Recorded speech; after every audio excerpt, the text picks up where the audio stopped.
Hello. I am Dr. Edna Ross. I teach at the University of Louisville. I would like to share a rather unusual story about two students. Yes, they appear to be identical, but oddly enough, they are not sisters. In fact, they are unrelated. Even stranger is that the two students share a singularly uncommon name. My name is Moonbeam. And my name is Moonbeam. Two students, identical in appearance, and both named Moonbeam. Same height. Same build. Same hair. Same face. Same name. Strange? You bet. But I quickly discovered, these two young women were as different as night and day. I am Moonbeam and I am a sloppy careless thinker who believes that Socrates is the name of a boy band out of Toronto. And I am Moonbeam, a critical thinker with the likenesses of Richard Paul and Linda Elder tattooed on my left shoulder. The two Moonbeams may look alike, but the manner in which they think and make decisions is light years apart. That's a really big light bulb. Say, how are your grades? I am on academic probation. Whatever that means, I abhor boasting, but as you asked, I am carrying a 4.0 grade point average. More importantly, I truly enjoy my studies. I never knew that college could be so awesome. How right you are. College is awesome.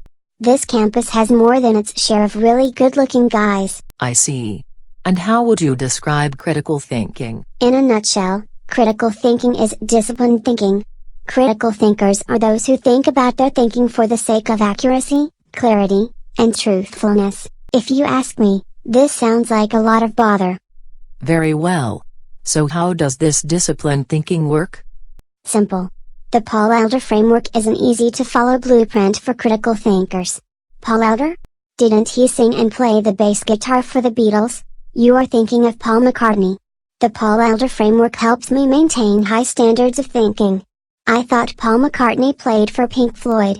This is all very confusing. By following the Paul Elder framework, I can avoid many common thinking traps that are the sworn enemies of truth, logic, and reason. So how does this Paul McCartney thingamajig work? That's Paul Elder. This mode of thinking focuses on the elements of thought, intellectual standards, and intellectual traits. The Paul Elder framework helps me maintain higher standards of thinking. Better thinking leads to better decision making. Better decisions lead to a better life. When I am faced with a difficult decision, I phone the psychic hotline. Madam Zora is amazing. What else can you tell us about the Paul Elder framework?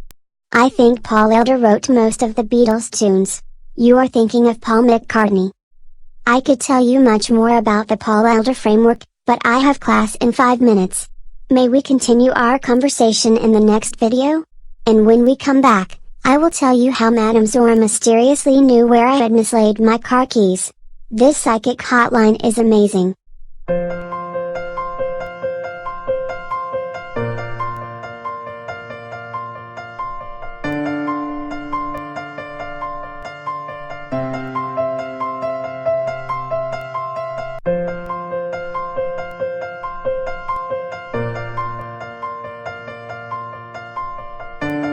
This critical thinking video was conceived by Edna Ross and Michael Blanc. And don't forget Paul McCartney. That's Paul Elder. Not Paul McCartney.